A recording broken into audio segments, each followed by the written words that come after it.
Sobrang nakakadire yung content creator na to. Isipin mo gagamit ka ng picture ng iba, ng isang taong hindi mo kilala, tapos i-AI mo ng naka-swimsuit or something, tapos gagawin mong nakayakap sa'yo. Hindi ba nakakadiri yun? Dagdag mo pa tong in-AI mo na niligtas mo nga itong Serene doon sa may dagat? Anong kabalbalan yan? Alam naman ng lahat na nagte-trend or nagva-viral nga ngayon si This is Lance and etong si, ang pangalan niya, Chris Bryant.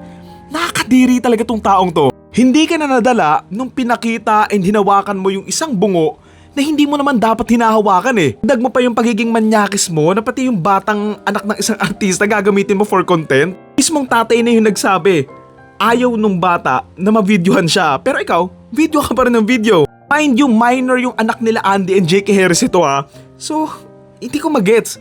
Papaghalataan lang na sobrang PDF ka eh. Itong Chris Bryant na to, hindi ko alam sino mga sumusuporta dito. Paano ka kamangmang para sumuporta ka sa ganitong klaseng tao? Yung taong bastos, walang modo, at walang kadala-dala. And kahit ilang sorry pa niya, ginagawa din naman niya ulit eh. Ito kasi yung una kong nakita and sobrang nakaka-disturb. Dag mo pang may mga taong tuwang-tuwa sa post na to, hindi pa kayo nandidire? Tipin mo yung nanay, kapatid mo, or asawa mo, gamitin yung itsura nila, gawan ng AI, ng naka-swimsuit, tapos kayakap sila. Hindi ba nakakatakot yun? At yung mga manyakis, tago pa eh. Pero yung ngayon, wala. Nakakalat na lang talaga sila. Nakakatawa pa dito kay Chris Bryant. May mga papost-post pa siya ng gayahin niyo to si Lance, hindi na kailangan magpa-sexy para lang sumikat. Eh kung titignan mo naman yung following niya, and yung mga kinukonsume niya, puro, ganun din naman.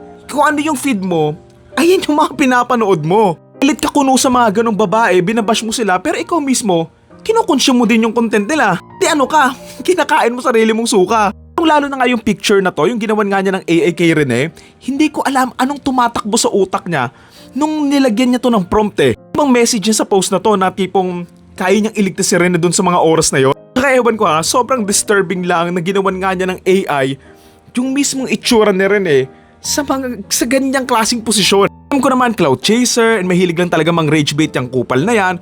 Pero ayun, hindi mo talaga may iwasang mainis. Bukod sa inis, hindi mo rin may iwasan ng ma-disturb and matakot sa way ng takbo ng utak niya eh. Nakakatakot isipin na may mga taong ganito kakomportable na gagamit ng picture ng isang taong hindi nila kilala para lang gawan ng AI na yakap-yakap niya. Alala niyo ba nung may gumawa ng AI nung kay Andrea Brillantes? Di ba sobrang disturbing din nun? Parang ganun din yung ginawa niya eh. Pero doon naman kay Lance na content creator nga.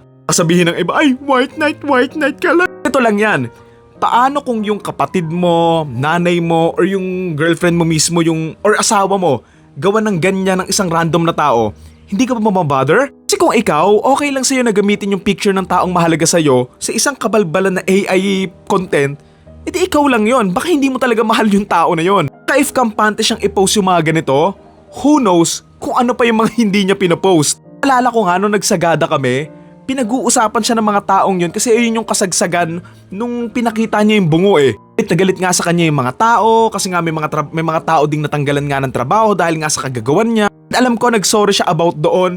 Tapos tignan mo, hanggang ngayon, gumagawa pa din siya ng mga ganyang kababuyan. Nakakabahala pa dyan, ang laki ng following niya, so ibig sabihin, marami ring tao yung katulad niya mag-isip. Marami yung tao na sumusuporta na gumawa ng AI gamit yung mukha ng isang taong hindi naman nila kilala para lang, alam mo yun, gawa ng pantasya nga nila.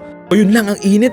Buisit na buisit ako dyan. Nakakadiri kasi yung ganyang mga tao eh. Nakakatakot kasi ako personally, puro mga kapatid ko, puro babae. May pamangkin ako babae, may nanay ako syempre, may partner ako, diba? So alam mo yun, nakakatakot isipin na yung mukha nila pwedeng magamit sa mga ganyan. I know, hindi naman yun kasing sikat nila ng mga content creator na ginagamit yung mukha. Pero again, they're using someone else's face na hindi naman nagbigay ng approval na gamitin yun doon. Again, kung okay lang sa'yo yung ganyan and walang problema, then isip-isipin mo na kung nasa tama ka pa din bang pag-iisip. Kasi kung sumusuporta ka ng taong ganyan, naku po, kawawa yung mga tao sa'yo. Kasi kung ganyan kababa yung tingin mo sa ibang mga tao, sa ibang mga babae, then wala ka lang talagang kwentang tao. I know hindi na yan magbabago, ganyan talaga siya. Pero yun, sana wag na nating bigyan ng platform yung mga ganyang taong sobrang kupal naman din. Yun lang. Thank you.